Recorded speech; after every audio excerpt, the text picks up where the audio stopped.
আজকের এই সভায় উপস্থিত জাতীয় নাগরিক পার্টি এনসিপির সংগ্রামী মুখ্য সমন্বয়ক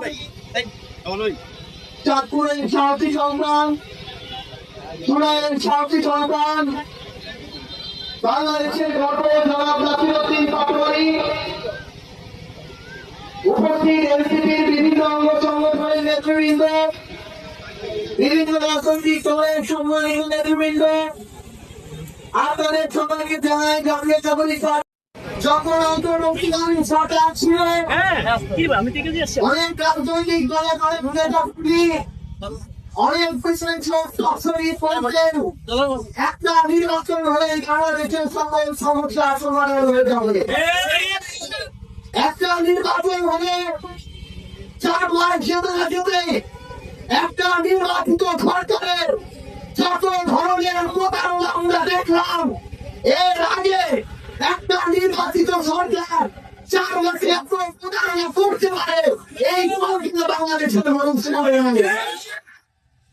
একটা নির্বাচন হতে হবে যখন নতুন সংসদ গঠিত হয়ে প্রথম দিন তারা বললে তারা সংবিধান সংস্কার পরিষদের সদস্য হিসেবে গ্রহণ করবে না শপথ, কারণ সংবিধান নাকি সংস্কার করা যায় না। রাজপথ থেকে সংসদ প্রত্যেকটা জায়গায় একই কথা বললেন, সংবিধান সংশোধন হয় কিন্তু সংস্কার হয় না। আমরা দেখলাম বিএনপির একটি দফা পুরো দেশের মানুষের সামনে প্রথম দফায় স্পষ্ট করে রাখা আছে, সংবিধান সংস্কার পরিষদ তারা গঠন করবে, সেই কমিশনের মধ্য দিয়ে আগামী বাংলাদেশে তারা সংবিধানকে জনগণের চাওয়া পাওয়া অনুযায়ী তৈরি করবে। তাহলে হয় এই সংবিধান সংস্কার মিথ্যা, অন্যথায় আপনাদের একটি দফা কার্যও মিথ্যা। এই যে এতদিন ধরে জনগণের পক্ষে বড় বড় গল্প দেওয়া হলো, এই ধরনের প্রতারণার রাজনীতি করে তারা কিভাবে বাংলাদেশে জনগণের প্রতিনিধিত্ব করবে, এই প্রশ্নের উত্তর আপনাদেরকে চাইতে হবে। যখন জ্বালানি তেলের দাম বাড়ে, গ্যাসের দাম বাড়ে, যখন বিদ্যুতের দাম বাড়ে, জনগণের প্রত্যেকটা প্রয়োজনীয় দ্রব্য থেকে শুরু করে সবকিছুর দাম বাড়বে, জনগণ ভোগান্তি পোহাবে।